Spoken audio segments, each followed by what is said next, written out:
विधानसभा स्तर पर भारतीय जनता पार्टी 90 के 90 विधानसभा क्षेत्रों में ये माननीय मुख्यमंत्री जी की और पूर्व मुख्यमंत्री जी की संयुक्त रैलियां चल रही है। अब तक लगभग 47 विधानसभाएं कवर हो चुकी हैं और उसी क्रम में पिछला विधानसभा क्षेत्र की 18 तारीख को सुबह बहुत बड़ी रैली होने जा रही है।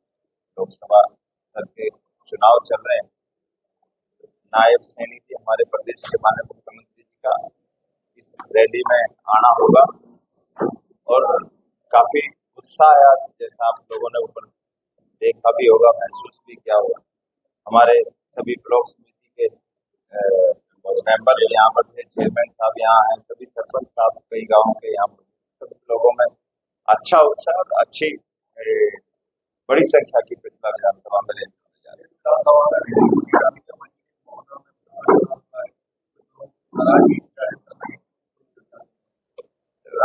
जैसा मैं बताया कि ये मोहना गढ़ पर जो है राजनीति हो रही है और कुछ नहीं है। ये जिस दिन चुनाव परिणाम आएंगे उसके बाद ये गढ़ तो निश्चित रूप से बनेगा ही बनेगा, क्योंकि ऐसा संकल्प जो हमारे पूर्व मुख्यमंत्री जी उन्होंने भी ऐसा विश्वास किया था। उन्होंने भी इस प्रस्ताव को अपनी तरफ से रिकमेंड करके मंत्रालय में भेजा था। हमारे जो केंद्रीय मंत्री कृष्णपाल जी हैं उनकी भी मुलाकात हुई। हमारे यहाँ से विधायक हैं नैनपाल जी, उनके भी जो केंद्रीय मंत्री नितिन गडकरी जी, उनसे मुलाकात हुई। कई बार प्रस्तावित चीजों को करने में समय लगता है, तो कट पर अब तो जो कि राजनीति हो रही है, निश्चित रूप से मेरा विश्वास है कि जब 4 जून को परिणाम आएंगे तो राजनीति केवल चुनाव को लेकर घटनाक्रम एक चल रहा था, 4 तारीख के बाद स्वतः ही वो वहां से धरना समाप्त हो गया। ये सब आपकी जानकारी में देवने कोई बताने की बात नहीं, क्योंकि पिछले कई दिनों से चल रहा है और राजनीति से प्रेरित नहीं, कोई ऐसी नाराजगी नहीं थी, कोई विशेष नाराजगी कोई ऐसी थी। सब मंत्री जी के साथ है, सब मोदी जी के साथ है, सब पार्टी के साथ। और ये देखिए, अगर आंकड़े की बात करें तो लगभग 10,000 व्यक्ति वहां पर जुड़ा होगा और 10 से ज्यादा, और मैं कहता हूँ कि प्रदेश की बड़ी रैली होने जा रही है। और जी पिछले 1 महीने से कांग्रेस में कसमकस चल रही है, आज हुआ कल हुआ, क्या मानते हैं कि कांग्रेस में प्रत्याशी नहीं है? तो ये इस पर मेरा कोई भी ज्ञान देना ठीक नहीं है, क्योंकि ये उनका अपना मामला है। लेकिन 2 तारीख से हम भी सुनते आ रहे हैं कि भाई आज जारी होगी, आज सूची जारी होगी। और कई बार ऐसा है, क्योंकि ये जब भी हो सकता है कि जब किसी पार्टी में नेतृत्व नहीं होता, और वहीं बिल्कुल नेतृत्व विहीन पार्टी है आज के डेट में कांग्रेस की। जब भी 3 बार सीसी होने के बावजूद भी जो नाम फाइनल ना कर पाए, वो अपने आप में नेतृत्व भी है विहीनता को दर्शाता है।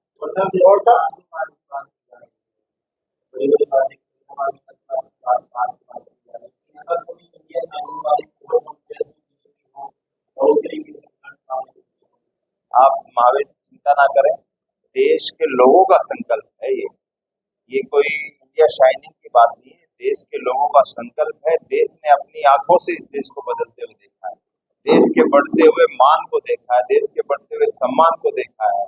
आज दूसरे देश की जो ताकतें थी वो आज भारत की तरफ देख नहीं सकती, भारत की तरफ नजर नहीं उठा सकती, तो आज देश के बदलते हुए लोगों ने देखा है। और जो संकल्प नरेंद्र मोदी जी ने कहा है, और नरेंद्र मोदी जी पूरे देश की जनता बोलती है कि अब की बार 400 पार, और निश्चित रूप से 400 पार का भी एक संकल्प है कि जो अभी ऐसे काम है जो इस देश में होने हैं जिससे कि ये देश सुगमता से आगे की तरफ बढ़ेगा, तो निश्चित रूप से उसके लिए पूर्ण बहुमत की आवश्यकता है। लेकिन उन्हें कांग्रेस पर लाके छोड़ दिया और उसका सवाल उनका ये भी था कि जैसा हाल का मैंने कहा ये कहावतें होती हैं और कहावतें बदलने का ही नाम नरेंद्र मोदी ने चरितार्थ करके दिखाया है। जो धारा 370 है, जिसको इस देश में कहा जाता था कि धारा 370 कभी नहीं हट सकती, और कश्मीर बारूद के ढेर पे बैठा हुआ है, लेकिन वो उनका संकल्प था। उस संकल्प के कारण ही और देश के लोगों की ताकत के कारण, जो एक एक वोट करके उनको ताकत पहुंचाई हुई है देश के लोगों ने, उस ताकत के बल पर ही आज धारा 370 जैसी एक मैं कहूँ कि जो एक कोड था इस भारत के ऊपर वो समाप्त हुई है। आप कितने अरसे कितनी ऐसी चीजें आज सीए जैसा समान नागरिकता कानून भी हमारा पास होने जा रहा है।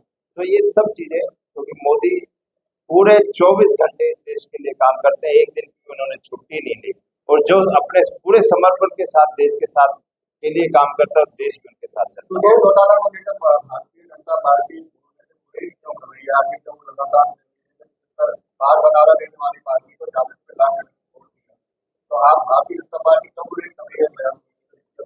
नहीं, कोई बुराई नहीं, मैं कहता एक बुरा सपना था, उसको भूलना ही अच्छा।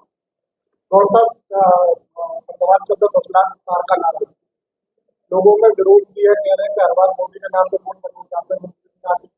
क्या लगता है कि नाराजगी है कि 10 लाख तो मारी ना? मुझे लगता है कि राजनीति पे हम 4 जून को बात करेंगे ज्यादा अच्छा। विधायक के नाम रखा विधानसभा में सहयोग भारतीय जनता पार्टी का कर रहे हैं, कितना क्योंकि मुख्यमंत्री आ रहे हैं। देखिए मेरे मन में एक बात रहती है, जैसे भारतीय जनता पार्टी जिस विजन को लेकर के चली है वही विजन मेरे मन में रहता है। भारतीय जनता पार्टी के लिए देश प्रथम है, नेशन फर्स्ट है, और पार्टी का जो कार्य है, पार्टी का जो है वो सेकंड दर्जा है, और जो स्वयं है व्यक्ति वो अंत में है कि देश पहले पार्टी उसके बाद है और अंत में व्यक्ति का निर्णय है। तो मेरा कहने का भाव यह है कि मैं भारतीय जनता पार्टी को देशभक्तों की पार्टी मानता हूँ, और निश्चित तौर पर देशद्रोहियों को हटाकर 2014 के बाद देशभक्तों की ये जो सेवादारी है, जो सरकार बनी है, चाहे केंद्र की बात करें स्टेट की बात करें, और इसके साथ साथ कभी आपने देखा होगा कि अपने हित के लिए नहीं काम करने वाली ये पार्टी निस्वार्थ काम करती है, और इन्होंने देश के लिए कुर्बानियां दी है। आप अभी हमारे अजय भाई जी कह रहे थे कि मंदिर का जो मुद्दा है, आपको पता होगा, इस देश के लोगों को पता है कि वीपी सिंह की सरकार से जब कोalition में सरकार थी, माननीय अटल बिहारी वाजपेयी ने केवल इस बात पर रिजाइन करके सरकार से बाहर हुए थे कि उन्होंने राम मंदिर पर जो कार सेवक हमारे जा रहे थे, राम मंदिर पर काम करवाना चाहते थे, उनके ऊपर लाठीचार्ज किया, गोलियां बरसाई, और इस बात को लेकर सरकार को छोड़कर बाहर आ गए थे, और एक बात तय की थी कि जिस दिन हमारी अपनी सरकार होगी उस दिन हम मंदिर बनाएंगे। मंदिर की डेट भी दी और मंदिर बना भी दिया। 370 भी हटा दी, जिसमें श्यामा प्रसाद मुखर्जी जी को जेल के अंदर मारा गया।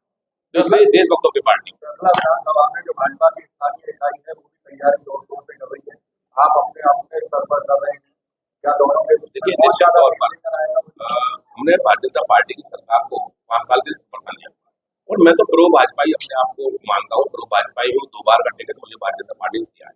जो भाजपा की इकाई है, जो भी हमारे कार्यकर्ता है, मैं भी एक कार्यकर्ता हूँ, हम सभी मिलकर, क्योंकि हमारे इस प्रदेश के यशस्वी मुख्यमंत्री आ रहे हैं, तो उन सबका स्वागत करेंगे, भव्य रैली करेंगे, और उसमें भाजपा की इकाई भी शामिल होगी और मेरे लोग और मैं भी स्वयं शामिल।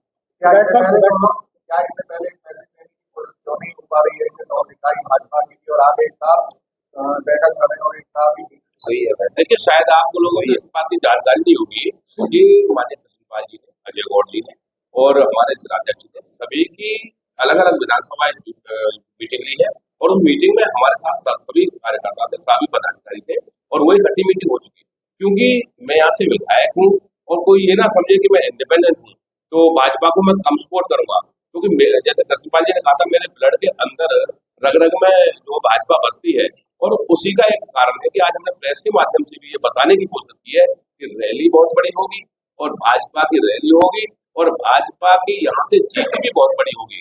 अभी मेरे 1-2 साथी कह रहे थे कि कुछ लोगों को जहाँ 2-2.25 लाख वोटर है, उसमें 2-4-10 वोटर को कोई ना कोई दिक्कत हो सकती है। मैं दावे के साथ कह सकता हूँ कि पिछली बार 80,000 का मार्जिन कृष्णपाल जी को दिया था, 1 लाख का मार्जिन इस विधानसभा से जाएगा, और निश्चित तौर पर 10 लाख का नारा कृष्णपाल जी को पार होगा। विधायक साहब, आपने 2014 में देशद्रोहियों की बात की, देशद्रोही कौन थे? 2014 से पहले देशद्रोही जो कांग्रेस के लोग हैं, जो अपने लिए जीते, अपने परिवारों के लिए जीते हैं, जिन्होंने अपने हित के लिए देश का सौदा किया, वो कांग्रेसी देशद्रोही हैं। उनमें से आधे से ज्यादा तो बीजेपी में शामिल हो गए, आपको देशद्रोही नहीं मिली? देखिए, जिसकी आस्था बदल जाए, जिसको लगे कि हम इस देशद्रोह से बच जाएं, हम भी देशभक्ति में लीन हो जाएं, ऐसे लोगों को भाजपा में शामिल होने से कोई गुरेज नहीं है। वो आते और भाजपा के साथ काम करते। एक आखिरी सवाल है विधायक जी, आपने रैली की, बहुत भव्य रैली रही, क्या ऐसी ही रैली रहने वाली? निश्चित तौर पर इसी लेवल की रैली होगी, इससे बड़ी रैली।